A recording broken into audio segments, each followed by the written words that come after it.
And joining me now from Washington is Republican strategist and former communications director for Paul Ryan's vice presidential campaign, Kevin Sheridan. Thanks for joining us, Kevin. Thank you. I want to ask you, so Democratic leaders, they've been pretty critical of Trump's pick of Senator Sessions as Attorney General, but what do you think his defense is going to be during the confirmation process?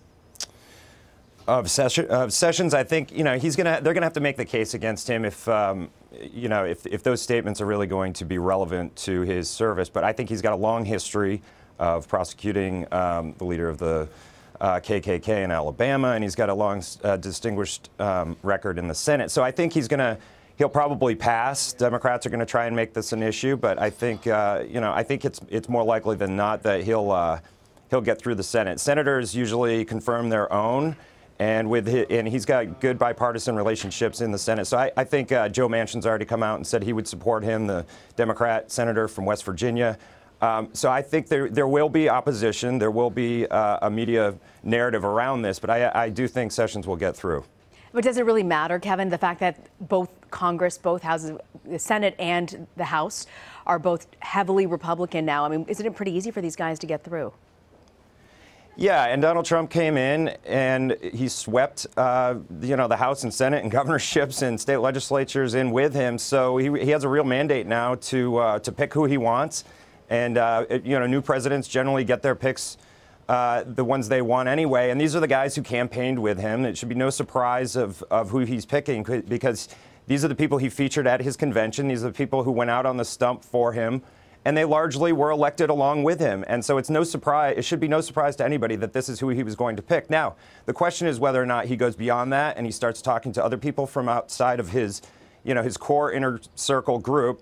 And that would include a Mitt Romney and others to see, how he can broaden his scope, broaden the tent, bring other qualified Republicans and maybe some Democrats into his administration. So one of Trump's leading candidates for Secretary of State reportedly is former New York Mayor Rudy Giuliani. Trump's meeting with Giuliani Sunday in New Jersey.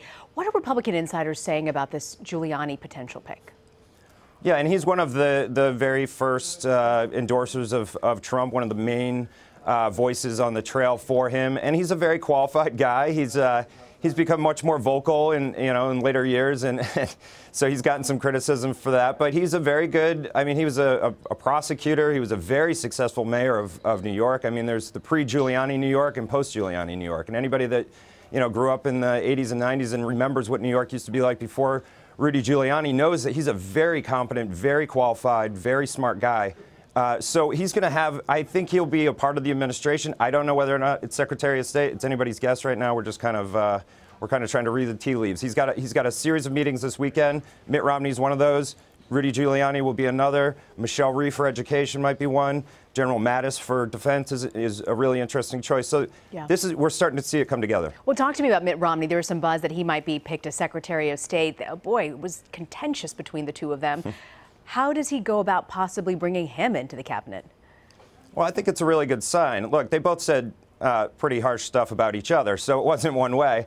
But if Donald Trump is serious about bringing him into his administration, I think Mitt Romney is a patriot. He would want to serve, but I have no firsthand knowledge of that. I just know that he has a strong sense of duty to his country, and if they could get on the same page with that, that might be an interesting pick. But by no means is he the only person that could serve in that role. There are other very qualified people who could serve in it.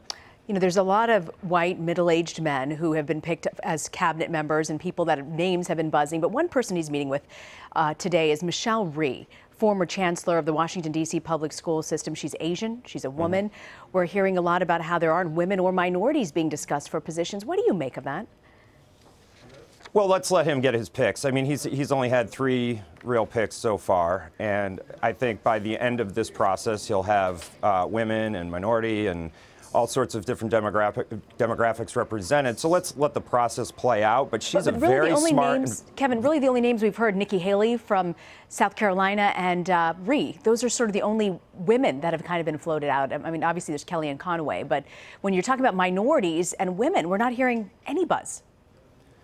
Well, let's just let the process play out. I think he will, in the end, probably pick a number of qualified women. He's always surrounded himself with qualified and talented women in his own organization, so I expect that he will do that when he puts his final government together. I think White House spokesman is an interesting choice. That could be somebody, that could be a woman. That could be Kellyanne Conway. There are a number of positions. We're 3 picks into this thing so far, so we've got a lot more cabinet picks to go, and I think Michelle Rhee would be an excellent choice if he decides to go that way. Okay, Kevin Sheridan in Washington. Thanks for joining us, Kevin. Thank you.